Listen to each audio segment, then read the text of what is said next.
ಅಯ್ಯೋ ಕುಮಾರಸ್ವಾಮಿ ಅವ್ರು ಮಾಡ್ಬಿಟ್ರಂತೆ, ನಮ್ದೇನು ಮಾಡಕ್ ಆಗಲ್ವಂತೆ ಅಂತ ಶಿವಕುಮಾರ್ ಕರೆದು ಹೇಳ್ಬಿಟ್ರು ಅಂತ.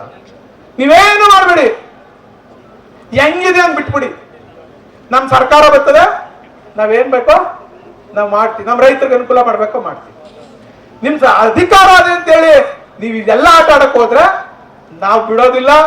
ನೀವೇನೇ ಕಾನೂನು ತಂದ್ರು, ಎಷ್ಟೇ ಪೊಲೀಸ್ ತಂದ್ರು, ಎಷ್ಟೇ ಮಿಲಿಟರಿ ತಂದ್ರು ಇದಕ್ಕೆ ವಿರೋಧ ಇದ್ದೇ ಇರ್ತೀವಿ ಅನ್ನುವಂತ ಮಾತನ್ನ ಹೇಳಿ ಇವತ್ತು ಇಲ್ಲಿ ಎಲ್ಲ ಜನಪ್ರತಿನಿಧಿಗಳು ಒಂದೇ ಒಂದು ಚಕಾರ ಎತ್ತಾ ಇಲ್ಲ, ಯಾರು ಚಕಾರ ಎತ್ತಾ ಇಲ್ಲ.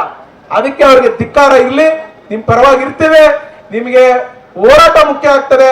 ಇವತ್ತು DC ಆಫೀಸ್ ಬಂದಿದ್ದೀವಿ, ನಾಳೆ ಇದಕ್ಕೆ ಹೋಗ್ಬೇಕು, ವಿಧಾನಸೌಧ ಮುತ್ತಿಗೆ ಹಾಕ್ಬೇಕು, ಮುಖ್ಯಮಂತ್ರಿ ಮನೆ ಮುತ್ತಿಗೆ ಹಾಕ್ಬೇಕು, ಉಪಮುಖ್ಯಮಂತ್ರಿ ಮನೆ ಮುತ್ತಿಗೆ ಹಾಕ್ಬೇಕು, ಒಬ್ಬ ಅಧಿಕಾರಿ ಮನೆ ಮುತ್ತಿಗೆ ಹಾಕ್ಬೇಕು ಅಂದ್ರೆ ನೀವು ಯಾವತ್ತೂ ಕೂಡ ಸಿಗ್ರಿ ಇರ್ಬೇಕು ನೀವು ನಮ್ಮ ರೈತರುಗಳು ಅನ್ನುವಂತ ಮಾತನ್ನ ಹೇಳಿ ಇದೆಲ್ಲ ಯೋಚನೆ ಮಾಡಿದಂತ ಎಲ್ಲ ಸಂಘಟಿತರಿಗೆ, ನಮ್ಮೆಲ್ಲ ನಾಯಕರುಗಳಿಗೆ ನನ್ನ ಅಭಿನಂದನೆಗಳು, ಧನ್ಯವಾದಗಳನ್ನ ತಿಳಿಸ್ತೇನೆ.